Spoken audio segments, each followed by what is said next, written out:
bienvenue sur Arthur Sport News. Dans ma première vidéo, j'ai cité une célèbre phrase de Pierre de Coubertin. Aujourd'hui, je vous propose de revenir sur ce personnage très important dans le monde du sport. Le baron Pierre de Coubertin est né en 1863, près du Havre. Lors de plusieurs séjours d'études en Angleterre, il découvre le rugby et la place centrale du sport à l'école. De retour en France, il se consacre à la réforme de l'enseignement et est à l'origine des structures sportives dans les écoles. En 1889, Pierre de Coubertin fonde et dirige le futur Comité national du sport. Il veut populariser le sport et décide de restaurer l'olympisme. En juin 1894, il organise un congrès sur l'athlétisme à Paris. Il y fait approuver l'organisation des nouveaux Jeux olympiques tous les 4 ans, comme dans l'Antiquité. Grâce aux efforts de Coubertin, les premiers Jeux olympiques de l'ère moderne ont lieu à Athènes en 1896. À cette occasion, la Grèce reconstruit à l'identique le vieux stade athénien dessiné au IVe siècle avant Jésus-Christ. Le CIO, Comité international olympique, se réunit pour la première fois à Athènes en 1896. Le baron de Coubertin en garde la présidence jusqu'en 1925. Pierre de Coubertin s'installe à Lausanne en 1915 et c'est pour cela que le CIO s'y trouve. Arthur Sport News y fera un reportage dans quelques jours. Le baron Pierre de Coubertin meurt en 1937. Comme vous le voyez, sans son obstination, nous n'aurions pas connu les Jeux Olympiques. Le drapeau des Jeux Olympiques, avec ses 5 anneaux enlacés, a été dessiné par Pierre de Coubertin lui-même en 1913.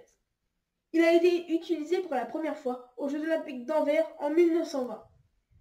Ces 5 anneaux représentent l'union des 5 continents, et ces 6 couleurs, en comptant le blanc, représentent toutes les nations, car au moins l'une de ces couleurs était présente dans le drapeau de chaque pays. La flamme olympique est apparue en 1928 aux Jeux olympiques d'Amsterdam pour symboliser le lien entre les Jeux modernes et la Grèce antique. Dans l'Antiquité, on considère le feu comme un élément divin. Il était présent dans le temple de la déesse Athéna à Olympie. L'histoire des Jeux paralympiques commence en 1948 dans un hôpital militaire près de Londres à Stockmanville. Un médecin cherche un moyen d'accélérer le rétablissement de ses patients paraplégiques, des blessés de la Seconde Guerre mondiale. Il leur propose des épreuves sportives au moment même où les Jeux olympiques se déroulent à Londres. Le docteur Goodman vient de créer, sans le savoir, un nouveau mouvement sportif, le paralympisme. Les premiers Jeux paralympiques ont lieu à Rome en 1960. Depuis Séoul en 1988, les Jeux paralympiques et les Jeux olympiques ont lieu dans la même ville. Les Jeux paralympiques accueillent des athlètes handicapés physiques ou visuels, ainsi que des athlètes handicapés mentaux.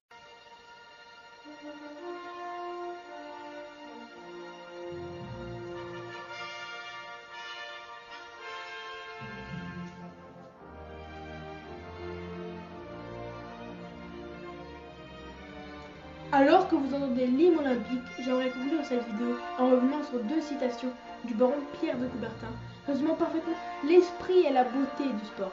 L'important, c'est de participer, et plus fort, plus haut, plus vite. Les prochains Jeux olympiques auront lieu à Tokyo en 2020, et nous attendons tous nos Jeux olympiques à Paris en 2024. Arthur Sport News y sera, bien sûr.